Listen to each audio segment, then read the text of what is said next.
안녕하세요. 서한석TV로 또 이렇게 만나 뵙게 됐습니다.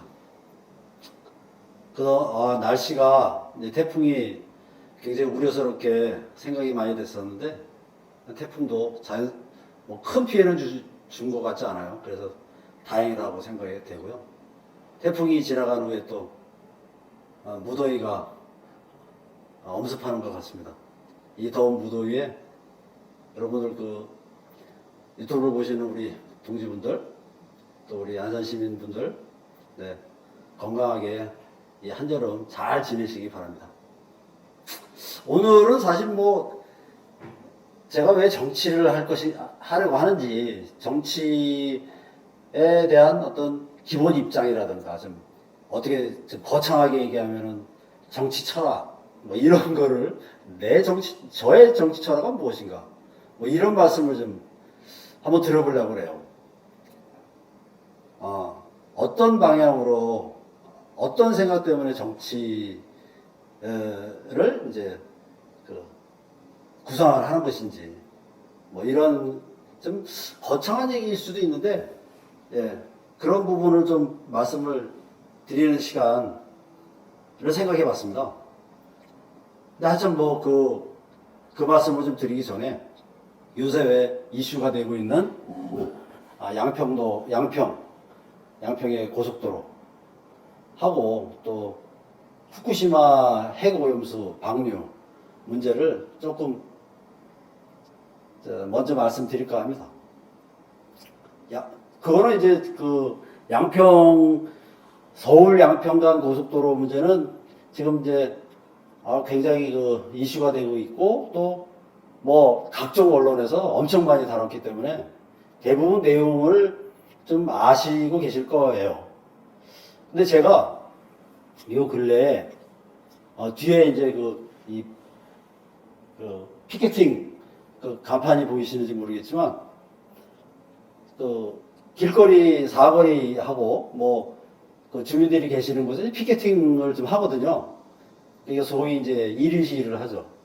그래서 윤석열 정부의 어떤 실정 중에 하나인 이제 서울 양평간 고속도로, 김건희 여사의 이제 일가죠, 일가. 오빠도 있고, 양평군에 땅을 가지고 있단 말이죠. 근데 이제 그 땅이 양평군 강상면 일대에 축구장 크기의 5배 정도의 땅을 가지고 있다. 이런 구입을 해놓고 있었고, 그 서울 양평간 고속도로가 종점이 이제 강상면으로 바뀌면서 많이 지금 논란이 되고 있지 않습니까? 그래가지고 이제 국토부 원희룡 장관이 서울 양평간 고속도로를 갑자기 또 백지화시키고, 몇 년간 진행되어 온 고속도로 계획이라고 하는 거를 갑자기 백지화시키는 거는 또,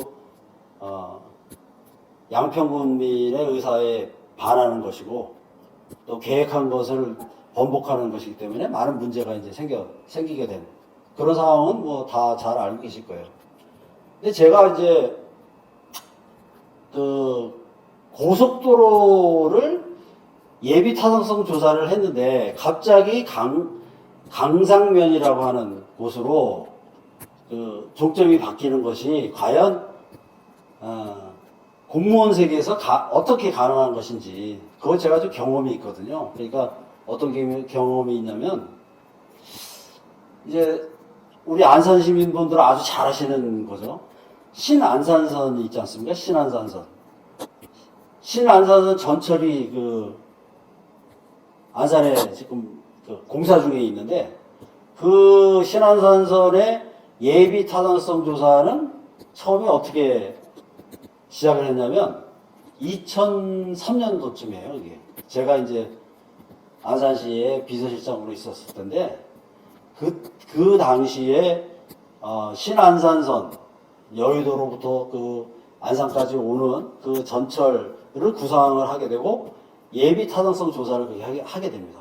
예비 타당성 조사에서 가장 핵심적인 거는 뭐냐면은 잘 아시는 것처럼 BC 분석이거든요. BC 분석은 이제 경제성 분석이고 편익 비용 분석이거든요. 그러니까 그 전철을 건설하는 비용에서 그 비용과 베네핏, 그러니까 이익이 얼마큼 나는지 BC 분석을 가장 이제 중요하게 분석을 예비 타당성 조사에서 분석을 하는데 그 예비 타당성 조사 BC 분석에서의 기준은 1입니다. 1. 그러니까 코스트 비용 나누기 코스트에서 딱 1이 나와야 이제 그 타당성 예비 타당성이 있다.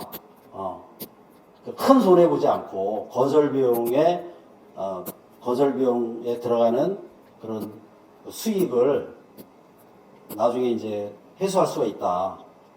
비용을 회수할 수가 있다. 이런 얘기인데 신안산선 같은 경우에는 처음에 그 중앙역까지 종점을 계획을 했었어요. 안산의 중앙역까지. 그랬더니 BC 분석에서 경제성 분석에서 기준치 1보다는 매우 적은 0.85 정도가 나왔습니다. 0.8점대. 그러니까는 예비 타당성 조사에서 그렇게 BC 분석이 나오니까 그 경제성이 전혀 없는 거예요. 그렇다고 한다면 그 전철이 건설된다고 하는 거는 상당히 그 시민세금의 부담이 많이 되기 때문에 타당성이 좀 떨어지는 거죠. 그래가지고 그 당시에 2003년도 BC 분석에서 0.8점대가 나오니까 그러면은 그 BC 분석을 좀 더 높게 받을 수 있는 방안이 뭐가 있겠냐 해가지고 고민한 끝에 중앙역이 종점이 아니라 지금 경기도 테크노파크, 경기 테크노파크가 있는 쪽, 지금 이제 거기에 아파트들이 많이 들어섰잖아요. 테크노파크까지 연장을 하게 될 경우에는 BC가 어떻게 나올까? 다시 한번 예비 타당성 조사를 했습니다. 그러니까 이제 안산시에서 과업 지시를 다시 하게 된 거죠. 그랬더니 1은 안 되고 기준치 1은 안 되고 0.91인가 2인가 나왔었어요. 그래가지고 그 당시에 이제 처음으로 신안산선이 예비 타당성 조사에서 BC 분석상 뭐 과히 그렇게 경제성이 좋은 건 아니지만 그래도 공익적인 측면이 교통 문제는 공익적인 측면이 많잖아요. 그래서 그것들 공익성이라고 하는 부분, 시민의 어떤 편리성, 그 다음에 또 개발 지역 발전 가능성 이런 것들을 염두에 두면서 신안산선이 추진이 됐었습니다. 그러니까 그런 경험을 이제 제가 하다 보니까 이 양평군의 그 고속도로 종점 변경이라고 하는 거는 예를 들어서 그 시행처가 국토부잖아요.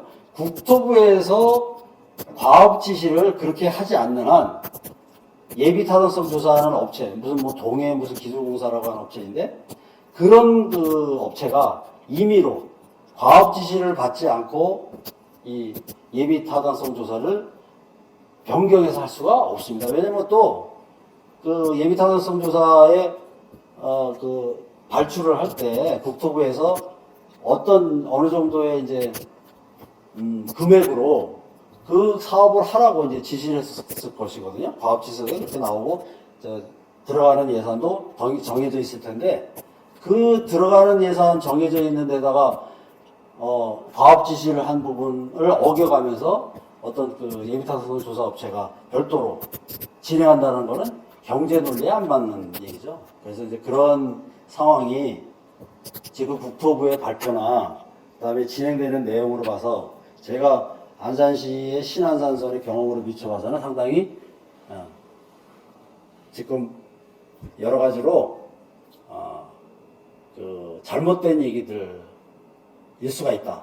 그렇다고 하는 거죠. 그러니까 이게 지금 기존 그 노선은 여기 양서면으로 가는 노선인데 이거를 그 업체가 국토부의 과업 지시서 없이 강상면이라고 하는 이쪽으로 다시 조사를 했다고 하는 거거든요. 이런 부분을 제가 좀 전에 말씀드린 것처럼 예비타당성 조사라는 업체가 별도로 자기 금액을 들여가면서 또 이 기존 예타안보다 더 긴 구간인데 이쪽으로 그 계획을 조사를 했다고 한다는 것은 앞뒤가 맞지 않는다 얘기일 수밖에 없다라고 하는 거죠. 그래서 이제 사람들이 의구심을 갖는 거죠. 왜 그런 얘기들이 다 이제 아시는 것처럼, 그러니까 여기 양평 예비타당성 조사 변경안, 여기 강상면으로 예타안을 변경했다고 하는 거는 여기 김건희 일가 땅이 아까도 말씀드렸지만 축구장 크기 5배에 달하는 땅들이 여기 있다라고 하는 거죠. 가까운, 그러니까 이격거리, 지금 아마 얘기된 것, 국회에서 논의된 거를 보니까,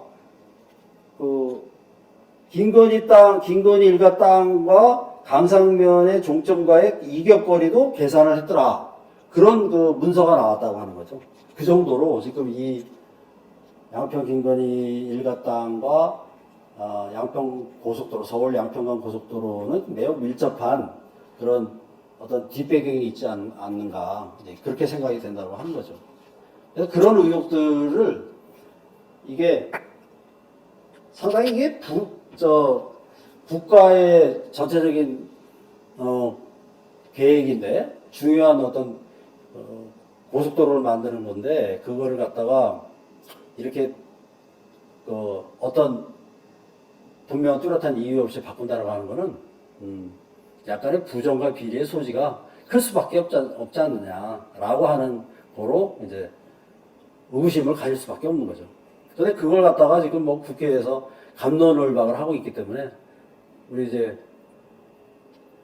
국민들이 인식을 하기에 상당히 좀 의혹이 많이 일고 있기도 하고, 또 어떤 분들은 약간 오해를 하고 있는 분들도 있더라고요. 제가 이거 가지고 피켓팅을 하다 보니까 어떤 분이 그렇게 얘기를 저한테 하더라고요. 아니, 양평군의 국민들은 또 이런 변경된 예타안을 또 찬성하더라. 이렇게 어떤 분이 저한테 얘기를 해요. 그러니까 제가 그 말씀을 듣고 참 어떻게 말씀드릴까 했는데, 당연히 변경된 안으로 강상면 일대의 주민들은 본인들의 재산 가치가 올라가니까 당연히 찬성을 하죠. 그런데 이쪽 기존의 예타 안에 있었던 양서면에 있는 분들은 엄청나게 분노를 하고 있는 거거든요. 그러니까 양평 국민들을 이 변경된 안 때문에 서로 또 입장이 달라서 서로 다투게 만들고 있는 거예요, 지금. 그러니까 국가의 행정이라고 하는 게 오히려 우리 국민들을 서로 다투게 하고 있는 양상을 만드는 원인 제공을 하고 있다. 참 이게 이런 문제가 오히려 더 많이 심각한 문제다. 라고 할 수밖에 없어요.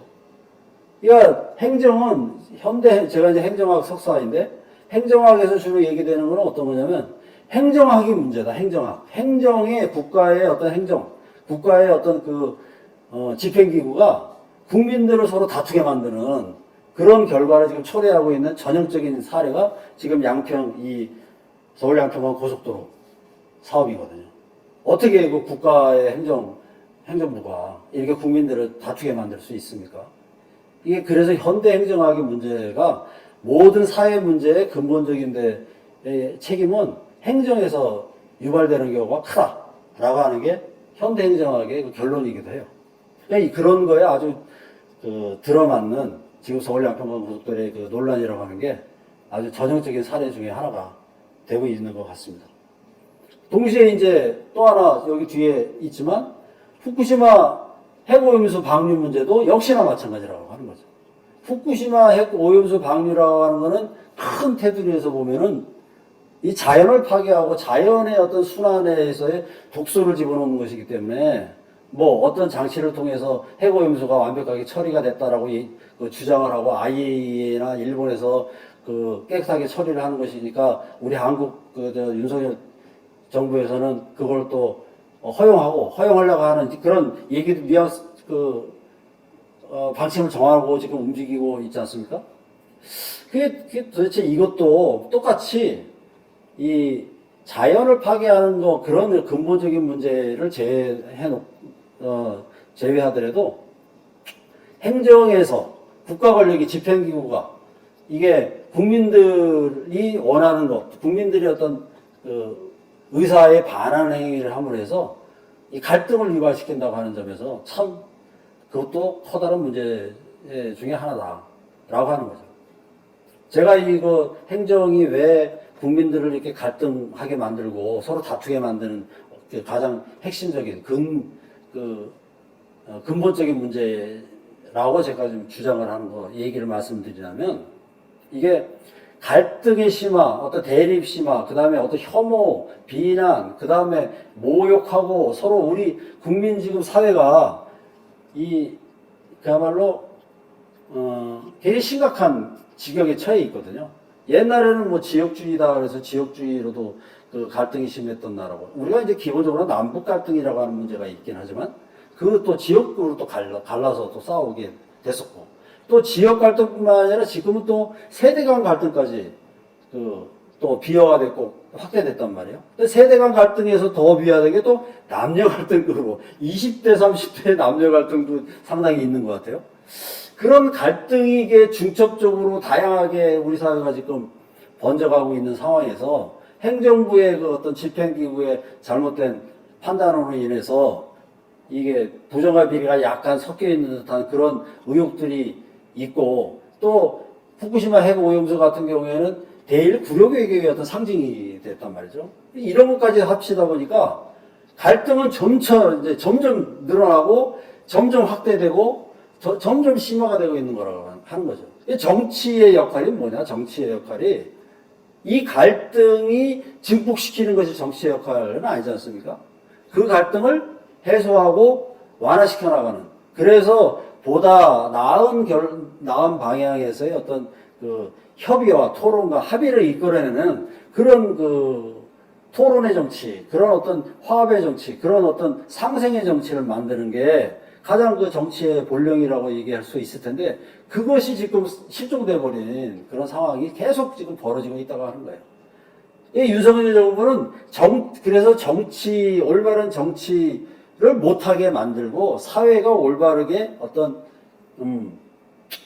변화 발전시켜 나갈 수 있는 그러한 사회로 어떤 통합적인 사회를 만들어가는 것이 아니라 분열의 정치를 계속하고 있는 정치를 그야말로 훼손시키고 있는 행태를 계속 보이고 있다라고 밖에 얘기할 수가 없는 거예요. 없는 거거든요. 그래서 하여튼 그런 차원에서 이번에 제가 정치 철학 말씀을 드린다고 그랬는데 이제 지금 말씀드리는 과정에서 제가 생각하는 어떤 기본적인 정치에 대한 구상들 이런 부분이 이제 말씀을 드렸지만 하여튼 그렇게 이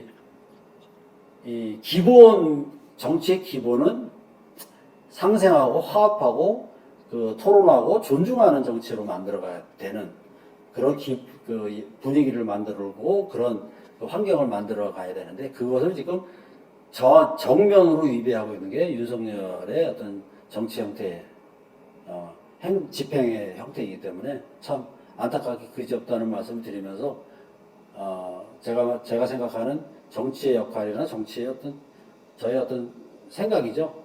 철학적인 측면에서의 어떤 정치란 무엇인가를 조금 이 시간에 후쿠시마 핵오염수 문제와 서울 양평간 고속도로의 문제를 통해서 좀 말씀 한번 드려봤습니다.